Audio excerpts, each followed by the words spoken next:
Hey everyone, I hope you've had a great day so far and that you're doing well.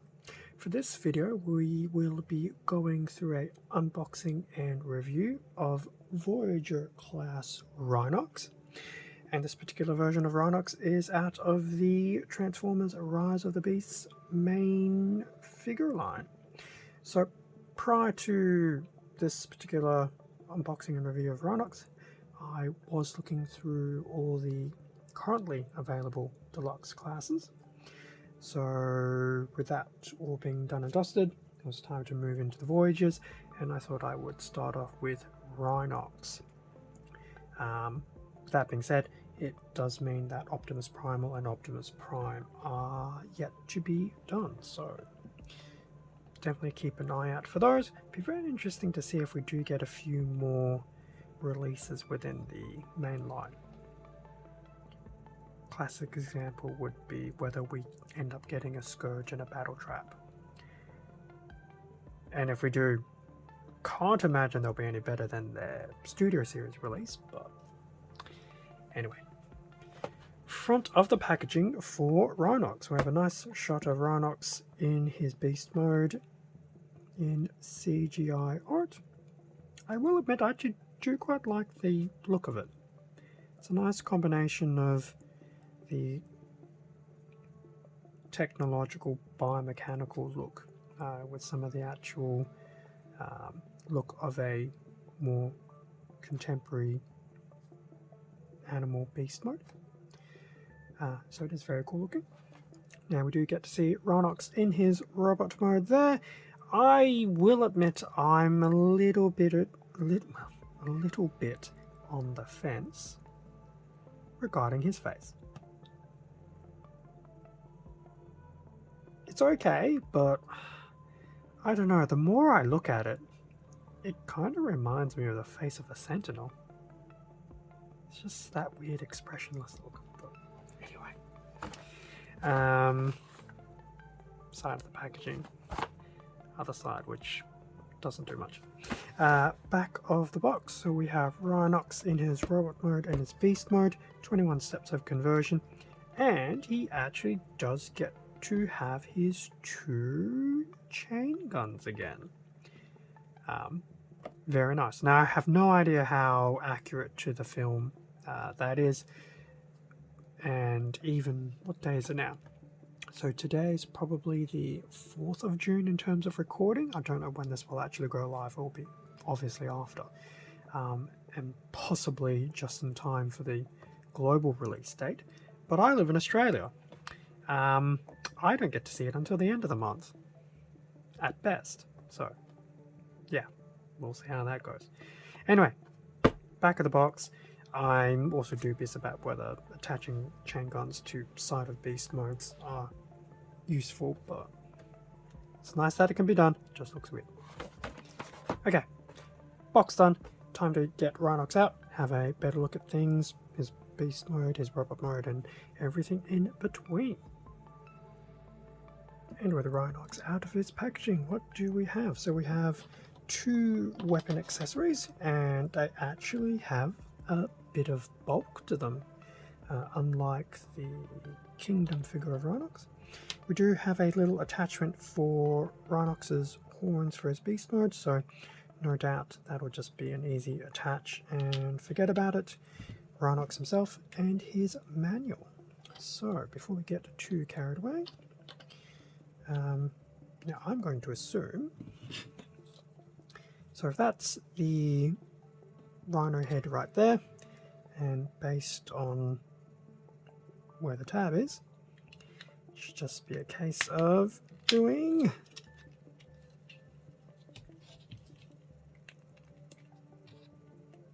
that. And yes, there you go. Attaching his horns onto his beast mode head. Very nice. Now, I will admit, Rhinox actually feels quite solid, but we'll get back to him in a few minutes. I just wanted to put the rhinoceros horn on. Okay, manual. So we do have a few steps regarding how to attach his weapons. Now, surprisingly enough, the horn actually does act as a bit of a shoulder weapon. So for all intents and purposes, Rhinox actually has 3 weapons. So there you go. So I actually might have to take that horn off later when we do the accessories. Otherwise, pretty much his steps for his transformation process, cannot confirm or deny. It has been a while whether any of those steps are a bit of a hybridization of his kingdom figure. I want to say no, because his kingdom figure did have some very weird mechanics when it came to his legs. So either it's a very heavy retool, or there's just no real relation to what his kingdom figure did. So that's all the final steps, and we do get the steps on how to attach the chain cons to his front legs. I'm still dubious about it, but that's me being me. So that is the manual. So in terms of these accessories, so we'll just start off with one of the chain guns. So that's the front of the chain gun, and from the front perspective you would definitely think back to the good old 90s Beast Wars. In terms of the back and the handle area, it does actually have a little bit of bulk to it, and yes, this actually will spin, so that is very cool. It does feel like a bit of an improvement over the ones from Kingdom, because it actually does feel like there's a bit of actual backing on the actual weapon. In fact, if you look at the detailing, they even have the actual bullets, the feed of the bullets, so that's very cool. So in terms of attaching these, 1 and 2, so they just easily attach into his hands like so, and then that is Rhinox equipped with his 2 chain guns. And yes, from a side angle it actually looks like he's holding onto something, as opposed to his Kingdom figure, which was very interesting to say the least. So there you go. So that is very cool. Now, having read the manual, we now know that this horn is also itself an accessory. So attach that, and I believe, so there'll be attachment points on either side. I believe it was supposed to go like that. Let me just consult the manual. No. Yes. Yes. Yes. Yes. It's supposed to go like that. So that is Rhinox equipped with all his available accessories. So his horn, shoulder horn, I suspect is for shoulder ramming purposes, and his 2 chain guns. Very, very cool. Yes, it's very nice that the chain guns actually have a bit of a body for a change. Okay, so those were the accessories. So we'll detach that one and actually put it back to where it usually stores. We will detach the guns, and we'll have a quick look at them again once he is in his beast mode. And they do attach very, very well, if anyone was curious. Okay, so Rhinox will definitely stand on his own 2 feet, very good. So here we have Rhinox from the front, the side, the back, the other side, and a nice close-up on his main torso and his head. Yeah, the more I look at his head, it really does remind me of a Sentinel head. In fact, it reminds me of the Sentinel faces from Wolverine and the X-Men. Feel free to comment if I've just ruined things for you. My bad.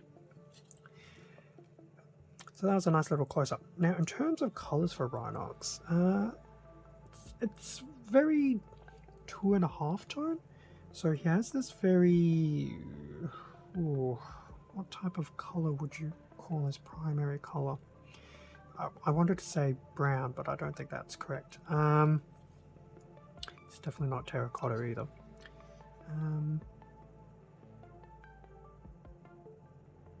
My color theory is terrible these days. But either way, it's whatever the color is. Clay? Question mark? I don't know. He does have some very standard flat grey, but he has a lot of this metallic silver throughout, which I think is very cool. And not to mention, he also has some extra detailing that I don't recall seeing in some of the other Maximal Deluxes that just really help things. I don't want to necessarily say stand out. I mean, especially on the forearms they do, but it just seems to add a lot more character. And honestly, I kind of like the actual look of these bits in his legs. So very interesting look and feel to Rhinox. Now I know we're not going to see this until later on, but that's just a shot of his beast mode head, and just once again the colors actually don't seem too bad. Like, it seems to be a very nice fusion of the biological theme and the technological theme. Now, while we're on the note of the head and the back, so yes, it will feel like there's a little bit of kibbling, but the back of kibbling on the legs doesn't seem too bad. It just seems to just give the legs bulk because it's still quite flush. And the rhino head and some of the other bits also feel flush to the body. So whilst it's there, because it's flush and doesn't seem to rattle around on its own, it actually isn't too bad. So that's always a good thing. Okay, so now that we've had a quick look visually at Rhinox, what can you do? So your head can do a full 360, and unfortunately that will be it. So he will not have any head tilt, which is unfortunate because I think that would have been something handy to have. It's just purely a spin at the neck joint for that full 360. In terms of the arms, so you can do a full 360 of your arm, probably because your arm is on some type of swivel joint attached to the main torso. Your arm can go all the way out that way, which is weird. I'm trying to remember who had a very similar,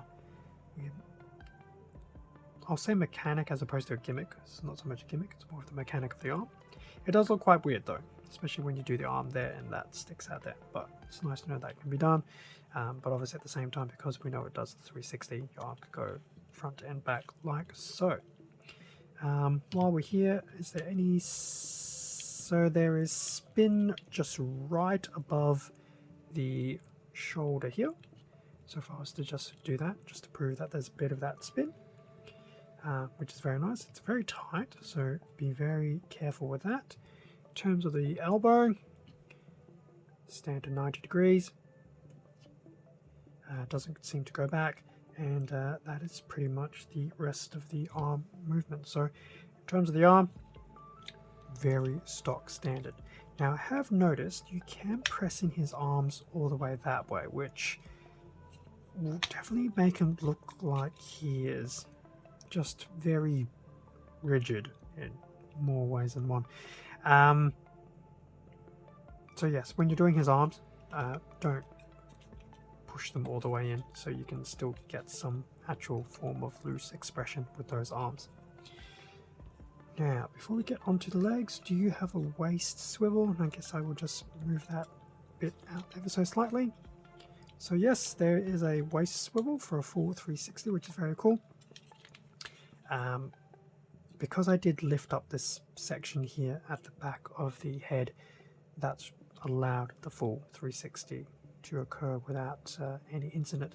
If you keep it down here, you will ultimately start hitting the top of the legs, so definitely keep that in mind. In terms of the legs, well, right, because you can pretty much do a full leg split plus some. So there you go. If you ever wanted to see a Transformer doing a full leg split plus some, Rhinox can definitely do it.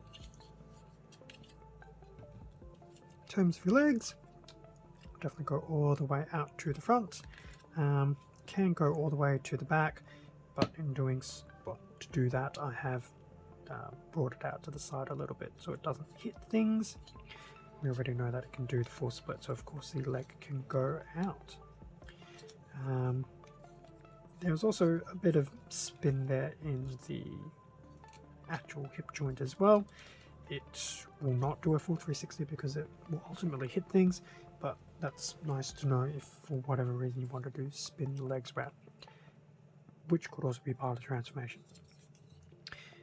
In terms of movement past the hip, so the top of the leg, so around the quad area, will support a 360 spin, which seems to be pretty normal.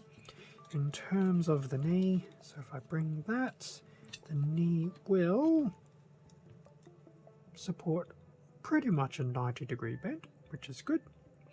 It will look a little bit weird because it will detach like so, but at the same time you can also do some interesting swivels with the knee as well. In fact, if you want it to be really weird, you can even bring the entire leg all the way up in reverse. Not very practical, but the figure lets you do it. So that is the knee bend. After that, this bottom section is pretty much solid, and in terms of his feet, you'll get like a little mil or two worth of front and back, and some side to side, but that's about it. So that pretty much brings us to the end of the review side of Rhinox's robot mode. Figure feels quite solid, which is always a good thing. Articulation is pretty much on your standard levels for a Voyager class. There could be some areas that could be a little bit stronger, but I also won't have a better gauge and feel until I do the short for Rhinox, so jury is potentially out on how effective the included articulation is, so time will tell on that. Now, speaking of time to transform him into his beast mode and see how that all goes. Okay, and with Rhinox now in his beast mode, so in terms of the transformation, it actually wasn't too bad. I actually didn't struggle with it too much, to a point, compared to Kingdom Rhinox, so definitely felt a lot more intuitive. There's some very nice tabbing there. The bit that did confuse me, and I've fixed it since, but clearly I must have misfollowed a step. Originally, the front legs for Rhinox, for me, were actually a lot lower. So what that actually meant was you could actually see through into this section right behind the top of the arms, well, front legs, because it was just a completely see-through space. What I've since learned is that you just have to make sure you position the front legs appropriately so that they're actually the part of the main torso is obviously swiveled up into one position, and then you can swivel up the legs, so that will basically clear that up. So yes, now with that being done, the legs are all perfectly lined up and you don't have this giant gaping hole basically through Rhinox's back. Now before I get too carried away, so he does have his chain guns attached to the top of his front legs. Once again, it's nice that it can be done. It just looks really, really weird. It's a shame because looking at some of his interior, you could have almost put some stuff in there, but I don't think it would have worked very well either. So unfortunate, but it is what it is. So there you go. I mean, good thing is that they still spin, but regardless of the beast mode looking more biotechnological like, I still think it looks weird with the weapons there. that was for the sake of the video, so those are the weapons if they were attached. So Rhinox, so before we get too carried away, yes, you can stand on your own 4 feet completely unaided. So Rhinox from the front, the side, the back, the other side, the top, and the bottom. In terms of articulation, what does Rhinox have? So his mouth can definitely open and close, which is very cool. His legs can, swivel to the front and the back, given that's the original shoulder joint. And yes, you can spin some of the bottom part of the legs around as well, although to be honest, probably don't need to spin them too much. I don't think you can do a lot of weird dynamic poses in his beast mode. And my little point earlier about locking in the arms, it's definitely more of a beast mode thing, where you can pretty much lock the arms straight to the body to keep those front legs pretty much together. The back legs will have a little bit of movement as well, so you could try and recreate at least a bit of a walking pace if you really wanted to. But that's pretty much the extent of the articulation of the back legs, and that's pretty much the extent of the articulation in general. So nice that there's a little bit of movement in each of the 4 legs. It's nice that the mouth opens, but because it is a beast mode, let's see if I can just attach this a bit tighter, not necessarily throwing Rhinox around the place. Yes, so as I was saying, or well, as I was trying to say, what articulation is available, it's definitely not to generate a lot of dynamic poses for his beast mode, so he's going to be fairly static. Now in terms of Rhinox's look in his beast mode, I think his head is actually a very nice fusion of everything, colors and all. The rest, thematically I can understand where it's going, but I will admit, looking at some of these components, and it could very just well be the figure, some of the open grilling look, it's... part of me appreciates it, the other part not so much.